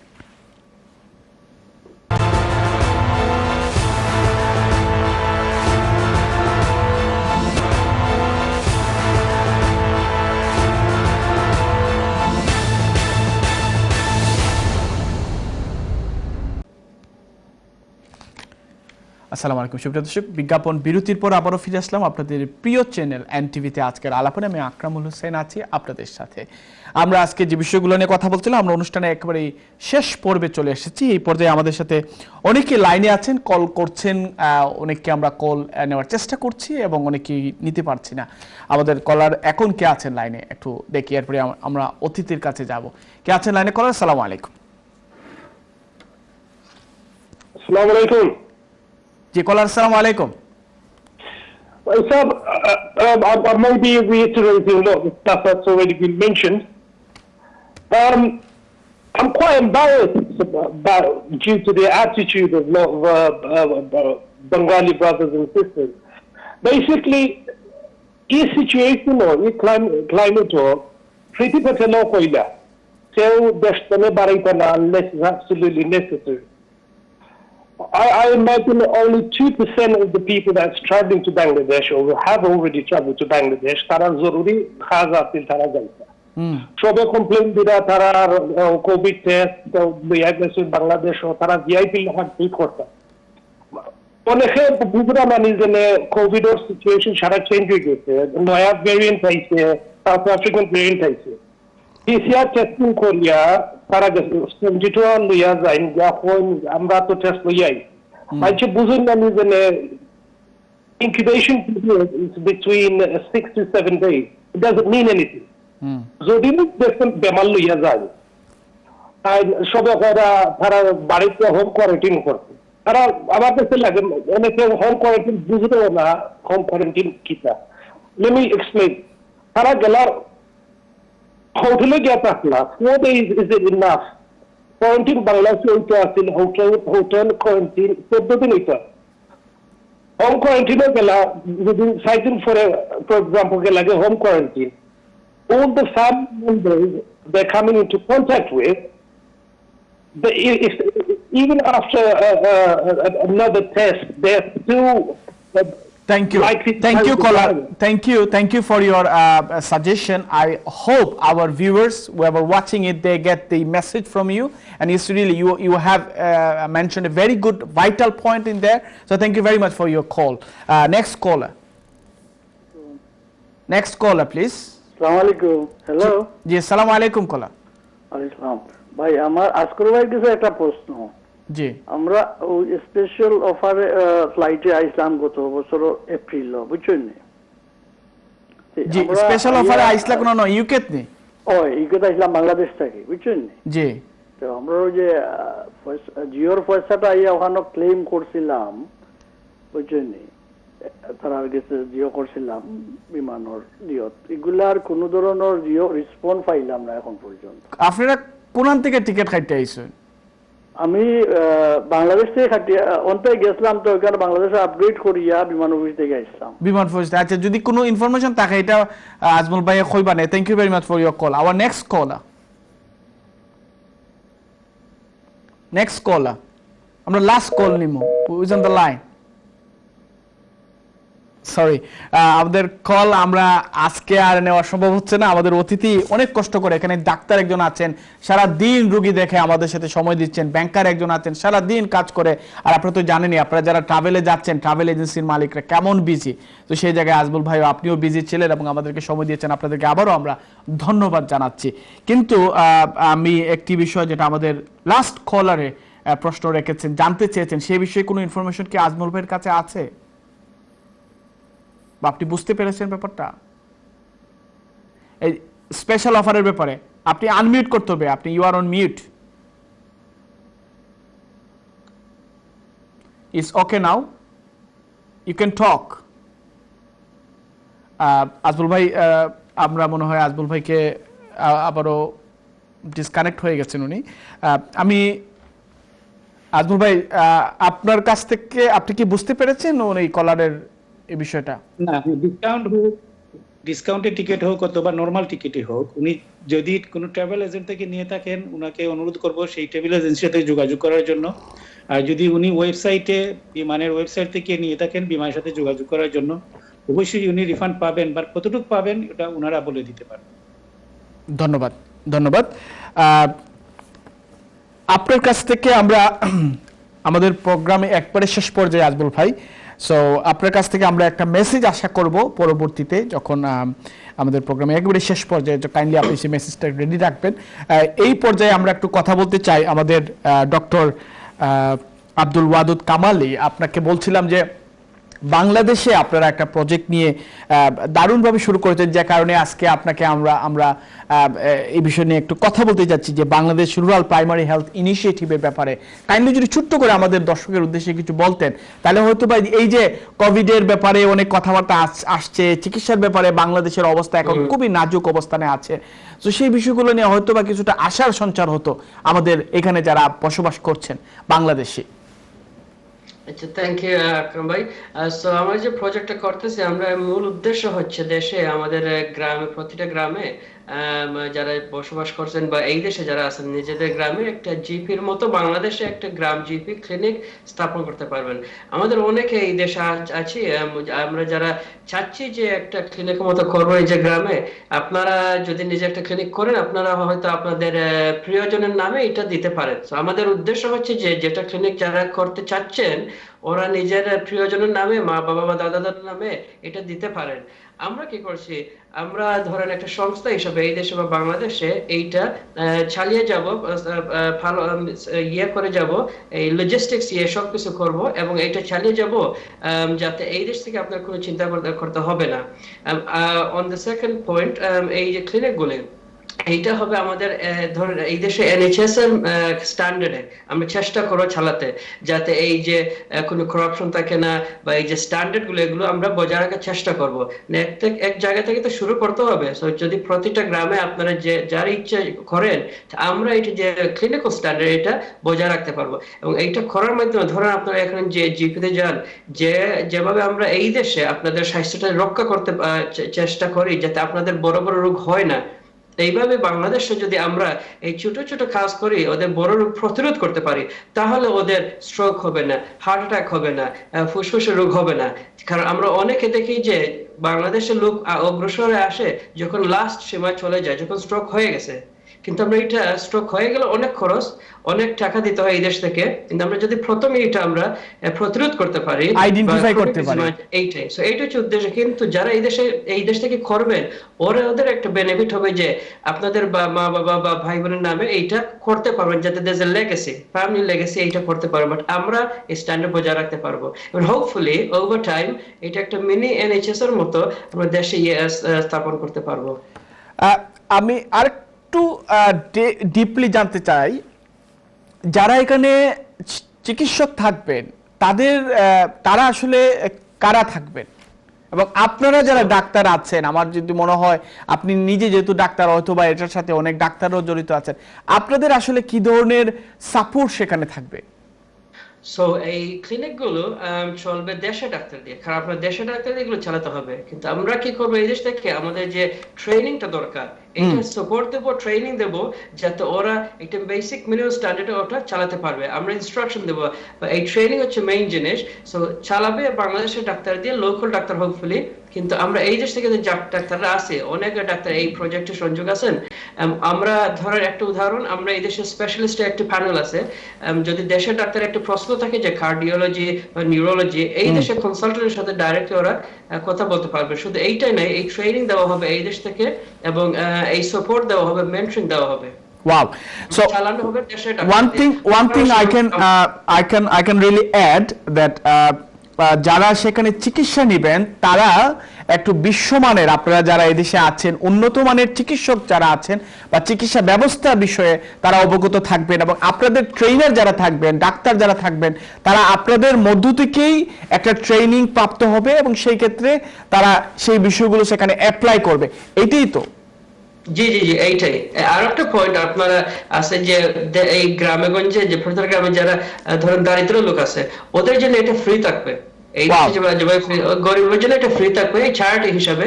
আর যারা সামর্থ্য আছে ওরা একটু করতে পারবে। সো এইটা ফ্লেক্সিবিলিটি আছে। কিন্তু মেইন আইডিয়া হচ্ছে ডক্টর ওদুদ, আপনার কাছ থেকে একটু জানতে চাই যে আপনার আসলে এই ধরনের চিন্তাধারাটা কেন মাথায় আসলো, first of all my question, and then second things, আপনারা যে এই ক্লিনিকটা করছেন বা এই ধরনের জিপি স্টাইলে যে করছেন, আসলে সেই একটা ক্লিনিক কি আপনারা প্রত্যেক এরিয়াতে করার সামর্থ্য রাখবেন, বা এটা আসলে কিভাবে কাজ করবে? How many do you have your plans, primary plans to make the Bangladesh primary I mean whatever you have BPRH? দ্বিতীয় প্রশ্নটার প্রথম উত্তর দিয়ে দেই। সো এই আমাদের আইডিয়া হচ্ছে, ধরেন আজমল ভাই উনি যদি এখন নিজের বাড়িতে বা গ্রামে একটা করতে চান, নিজের টাকা দিয়ে উনি করতে পারবেন। আমাদের আইডিয়া হচ্ছে যারা করতে চান ওরা নিজে করবেন, কিন্তু আমরা লজিস্টিকলি দেশে আমরা এটা স্থাপন করবো, ওদের জন্য চালিয়ে যাব। বুঝতে পারছেন?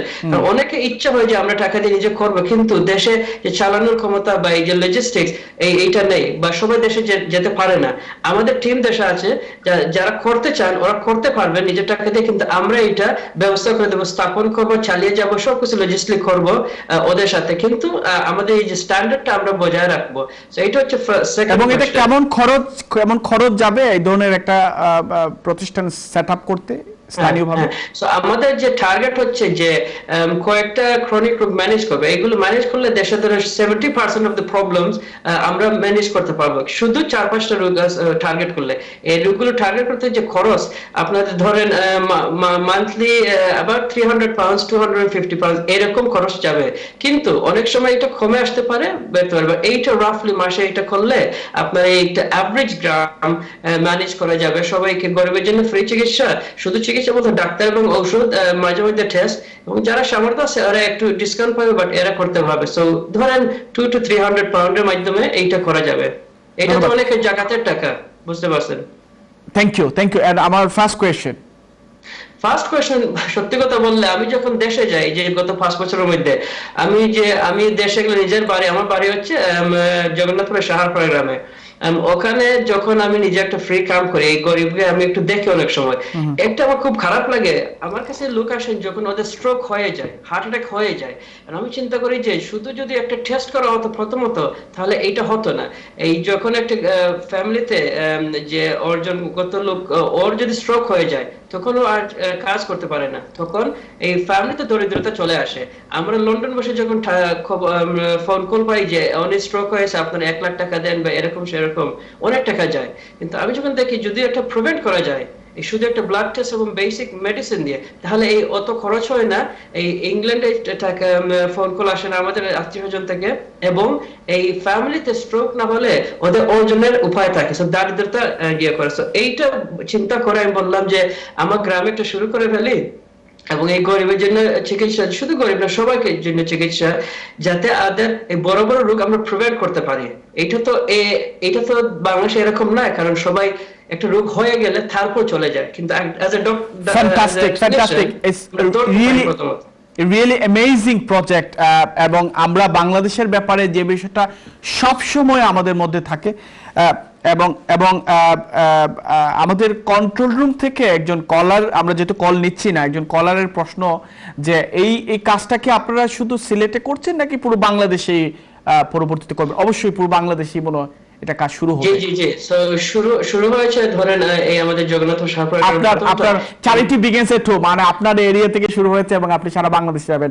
Wish you good luck mister doctor Abdul Wadud. এবং আমার মনে হয় আমরা যদি এইভাবে কাজ করতে পারি, আমরা দেশকে ভালোবাসি, যে জন্য দেশে অনেক সমস্যা থাকার কারণে আমরা দেশে যাই, দেশকে আমরা ভালোবাসি, দেশের জন্য কাজ করি। এবং আমার এক ভাই অনেক মনের দুঃখ বেদনা কষ্ট নিয়ে কথা বলেছেন যে দেশে গিয়ে যাওয়ার পরে অনেক ধরনের বড় বড় বিষয় প্রবলেম পড়তে হয়, এবং কিন্তু আমরা জানি আমাদের দেশ একদিন এই পর্যায়ে যাবে, এবং আমাদেরকে উচ্চবিলাসী হওয়া চলবে না, কারণ ইউকেতে যে পরিবেশ আছে সেই পরিবেশ বাংলাদেশে এখন যদি আমরা বলে আছে, তাহলে আমাদের জন্য ভুল হবে, এবং আমরা আমাদের দেশকে এইভাবে আমরা ডেভেলপ করবো। Thank you very much doctor Abdul Wadud. এবং আমার লাস্ট একটা কোয়েশন আপনার কাছে ছোট্ট করে সেই আনসারটা চাচ্ছি।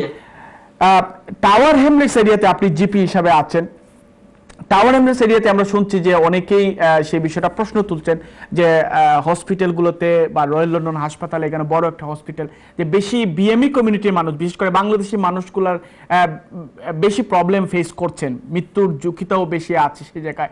আপনার সেই বিষয়ে আসলে কি বলবেন?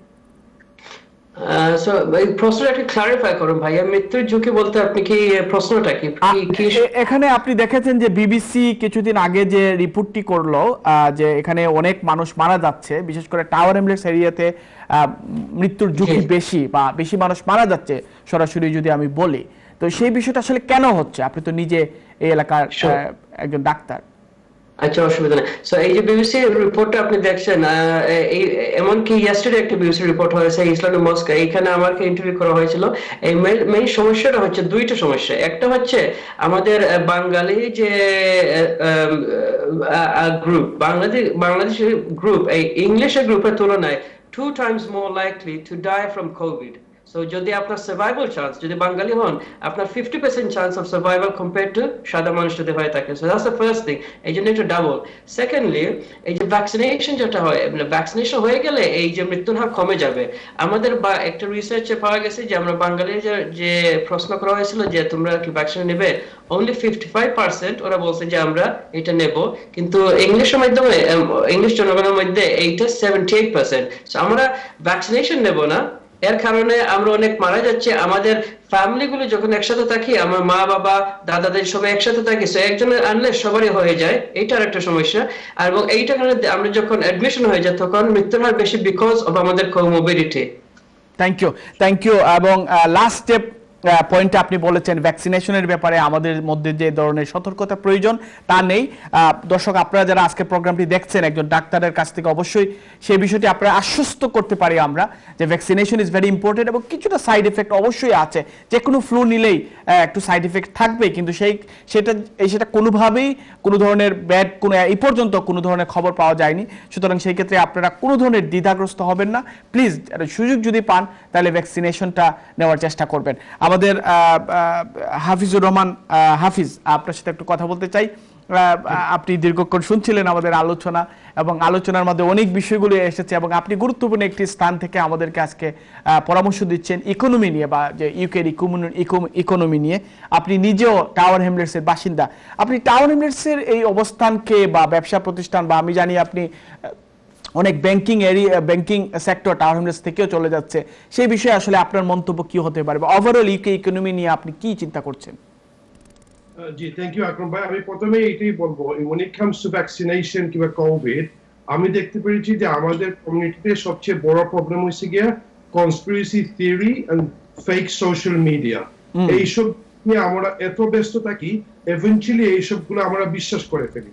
সো আমি সবাইকে রিকোয়েস্ট করব, আপনারা মেডিকেল এক্সপার্টের জন্য ডিসকাস করেন, আপনাদের বিশ্বাসী যারা মেডিকেল এক্সপার্ট আছে ওদের কাছ থেকে অ্যাডভাইস নেন, নিজেকে প্রোটেক্ট রাখেন, ফ্যামিলিকে প্রোটেক্ট করেন। তারপরে আপনি গোয়িং ব্যাক টু বাংলাদেশ, একজন কলার বলেছে যে রাফলি 2% জেনুইন মানুষ বাংলাদেশে যাচ্ছে।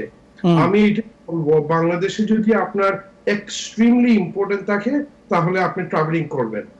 And finally, when it comes to banking, যেটা আমি বলবো যে ব্যাংকিং এর আমরা দেখতেছি খুবই একটা খারাপ টাইম আসতেছে। দয়া আপনারা নিজের টাকাকে মনিটর করবেন, নিজের overdraft, direct debit, credit card, আপনাদের মর্গেজ, আপনাদের পার্সোনাল লোন, আপনাদের যদি এই বছর কোনো ফাইন্যান্সিয়াল প্ল্যান থাকে হয়তো বা বর্তমানে একটু স্টপ রাখবেন। ক্লোজলি মোর দেন এভার আপনারা আপনাদের ফাইন্যান্সকে মনিটরিং করবেন। আমাদের একটা খুবই খারাপ টাইম আসতেছে। হাফিজ, আপনার সাথে আরেকটি বিষয় একটু টাচ করতে চাই। আমি জানি যে আপনি ব্রিটেনের অন্যতম একটি মসজিদ, ঐতিহাসিক মসজিদ ব্রিটেন মসজিদের সাথে আছেন এবং জয়েন্ট সেক্রেটারি হিসেবে দায়িত্ব পালন করছেন। বর্তমান সময়ে মসজিদগুলো আসলে কি অবস্থানে আছে? Very bad. আমাদের মসজিদের, আপনারা জানেন ইংল্যান্ডের মেজরিটি মসজিদরা ডোনারের সাপোর্টে মসজিদটা রান হয়। যে বিকজ মসজিদরা ক্লোজ হয়ে গেছে, আমরা আগের মতো ডোনেশন পাচ্ছি না, which means আমাদের মসজিদ মেইনটেইন করা খুবই ডিফিকাল্ট হচ্ছে। সো আমি সবাইকে এইটাই বলবো যে দয়া করে আপনারা আগামী দিনে আপনাদের যে লোকাল মসজিদ আছে মসজিদকে আপনারা সাপোর্ট করেন। আমাদের প্লেস অফ ওয়ার্শিপকে মেইনটেইন করতে হবে, এই সবগুলো আমাদের জন্য very very important. So it is been very difficult. আমি জানি যে সব মসজিদে প্রবলেম হচ্ছে। সো যারা ডোনার, দয়া করে আপনারা সামনে দিয়ে মসজিদকে সাপোর্ট করবেন। আপনাদের সাপোর্টের ছাড়া মসজিদ চলতে পারবে না। থ্যাংক ইউ হাফিজ। আপনার কি কোনো মেসেজ আছে আমাদের দর্শকের উদ্দেশ্যে? Please, viewers, stay safe, stay protected. Do not travel unless it's absolutely necessary, and mainly, keep a very close eye on your finances. Thank you. আমি আজমল হুসাইন আপনার সাথে একটু কথা বলতে চাই। আজমল ভাই, আমরা তো দীর্ঘক্ষণ আজকে যে বিষয়টি নিয়ে কথা বললাম, খুব গুরুত্বপূর্ণ একটি বিষয় এবং আমরা জানি যে অনেক মানুষ যেখানে বাংলাদেশে যাচ্ছেন, হ্যাঁ অবশ্যই বাংলাদেশে যেতে পারেন, কিন্তু দেশের অবস্থা, দেশের আইন, দেশের পরিস্থিতি বিবেচনায় সেটা কতটুকু যুক্তিসঙ্গত হয় সেটা আপনাদেরই দেখার বিষয়। বাট এরপরও আপনারা যারা ট্রাভেল এজেন্সি ওনার আছেন, যারা ট্রাভেল এজেন্সিতে কাজ করছেন, যারা বিভিন্নভাবে মানুষকে সময় উপযোগী সাজেশন দিচ্ছেন, আপনারা কি মনে করেন সেই বিষয়টা আসলে কি মেসেজ থাকতে পারে আপনাদের ক্ষেত্রে, এবং ওভারঅল কোভিডকে নিয়ে আপনার যদি কোনো মেসেজ থাকে আমার দর্শকের উদ্দেশ্যে? আমরা অনুষ্ঠানে একেবারে শেষ পর্যায়ে। থ্যাংক ইউ ভাই, আকরাম ভাই। কারণ দেখেন এই কোভিডে কিন্তু আমাদের এই ট্যুরিজম সেক্টরে আমরা হলাম সবচেয়ে বেশি এফেক্টেড। সাথে হসপিটালিটিস আপনারা সবাই জানেন। যদিও আমার বলা আমার কারণ আমার যদি টিকিট বিক্রি হয় আমার 2 টাকা আসবে, আমার লাভ হবে। আমি আমার লাভের চেয়ে যেহেতু আমি অনেকদিন যাবত বন্দী আছি, নিয়ারলি 1 বছর যাবত আমরা বন্ধতে আছি, তারপরও বলবো সেই আপনাদেরকে সবাইকে অনুরোধ করবো দর্শক ভাইদেরকে আপনারা আনলেস যদি ভেরি ইম্পর্টেন্ট না হয় যাইয়েন না দয়া করে। কারণ যাওয়ার পর আপনি নিজেই দেখতেছেন, আপনি জেনেই যাচ্ছেন আপনাকে 7 দিন 10 দিন থাকতে হবে। এটা যাওয়া আমার মনে হয় না এই মুহূর্তে উচিত। এরপরে আমরা এজ এ মুসলমান হিসাবে যে একটা চিন্তা করি, দেখেন আমাদের রাসূলুল্লাহ সাল্লাল্লাহু আলাইহি ওয়াসাল্লাম একটা হাদিসই আছে, যদি আপনার এইরকম কোথাও কোনো মহামারী চলে আসে, আপনি যে দেশেই থাকেন এই দেশেই স্টে করেন। দয়া করে আমরা এগুলো একটু ফলো করা উচিত। ধন্যবাদ আজমল ভাই। আমি last but not least our Dr. Abdul Wadud. I'm really, it's amazing project you've been talking about. You are going to run in Bangladesh, alhamdulillah. And also we would like to tell you that the project inshallah will be a successful project in future. And also Abdul Wadud, if you have any type of suggestion for our viewers as a doctor, if you have any message for the viewers tonight. Thank you, Akram bhai. So my message would be যে আমাদের যারা young ভাইয়েরা আছেন বা বোনেরা আছেন, আপনারা এই যখন সময় আসে তখন ভ্যাকসিনেশনটা নেবেন। আপনারা কেয়ারফুলি থাকবেন, কারণ আপনাদের বাবা মা আছেন, আপনাদের দাদা দাদি আছেন, কারণ এইটা না নিলে ওদেরকে প্রোটেকশন করা যাবে না, নাম্বার 1। নাম্বার 2, এই ভ্যাকসিনেশন সবাই না নিলে 80%-এর কাছাকাছি না নিলে পপুলেশনকে, তাহলে আমরা ইকোনমি খুলতে পারবো না। এবং ইকোনমি না খুললে অনেক ক্ষতি হচ্ছে, যারা কাজে যেতে পারছেন না, ওদের বিজনেস ক্লোজ। এইটা চিন্তা করবেন, শুধু আপনার জন্য না, সবার জন্য। If you could save a life you would save a life. আপনারা এইটা চিন্তা করবেন। আর যারা ধরেন বৃদ্ধ লোকেরা আছেন, চাচা চাচি, ওদেরকে বলছি যে আপনারা যত যে সন্দেহ থাকতে পারে এটা ঠিক মতো কাজ করে কিনা না, এটা অবশ্যই করে। আমি নিজে ডাক্তার হিসেবে নিয়ে নিয়েছি, আমার কোনো অসুবিধা হয় নাই। আমার মা বাবা ওরা নিয়ে নিয়েছেন, কোনো অসুবিধা হয় নাই। কিন্তু এইটা নিয়ে আমাদের অনেকের জীবন বেঁচে যাচ্ছে। এমন কি পেশেন্ট আছে যাদের ভ্যাকসিনেশন সময় আসছিল, কিন্তু ভ্যাকসিনেশন ডেটের পূর্বে রোগটা হওয়ায় ওদের মারা যাচ্ছেন, কিন্তু ভ্যাকসিন নিলে এটা বেঁচে থাকতে পারেন। সো অবশ্যই ভ্যাকসিনেশনটা নেবেন, জীবনটা রক্ষা করবেন এবং be safe. Thank you very much. এবং আমার মনে হয় আজকে আপনার বক্তব্য তো অনেক বক্তব্যই আমরা শুনেছি, অনেক বক্তব্যই আমরা আমাদের কানে এসেছে। অবশ্যই ভ্যাকসিনেশন বিষয়ে অনেকে গুরুত্বপূর্ণ বক্তব্যগুলো রেখেছেন, কিন্তু ডক্টর ওয়াদুদ আপনি যেভাবে নিজের উদাহরণ টেনে, আপনার পরিবারের উদাহরণ টেনে আপনি বললেন, আমার মনে হয় দর্শক আপনারা যারা শুনছিলেন সুযোগ পেলে অবশ্যই ভ্যাকসিনেশনটা নেবেন, এবং সেই বিষয়ে কিন্তু আমরা পজিটিভলি আগাতে হবে। কারণ আমাদের পজিটিভ না আগানোর কারণে টাওয়ার হ্যামলেটসের দিকে যদি আমরা একটু থাকাই খুব বিপজ্জনক অবস্থায় আছি। Thank you very much again, and also thank you so much to Hafizur Rahman Hafiz to join with us tonight, and also Azmul Hussain bhai. Thank you very much আপনাদের সবাইকে। সুপ্রিয় দর্শক, আমরা আজকে কথা বলছিলাম, আমাদের যারা অতিথি আছেন খুব সুন্দর করে সাজানো গোছানো উত্তরগুলো আমরা পেয়েছি, এবং পাশাপাশি জানাচ্ছি যারা কল নিতে পারেনি আন্তরিকভাবে দুঃখিত। সবাই ভালো থাকুন, সুস্থ থাকুন। পরবর্তী আজকের আলাপন দেখার আমন্ত্রণ জানিয়ে আজকের মতো এখানে বিদায় নিচ্ছি। আল্লাহ হাফেজ।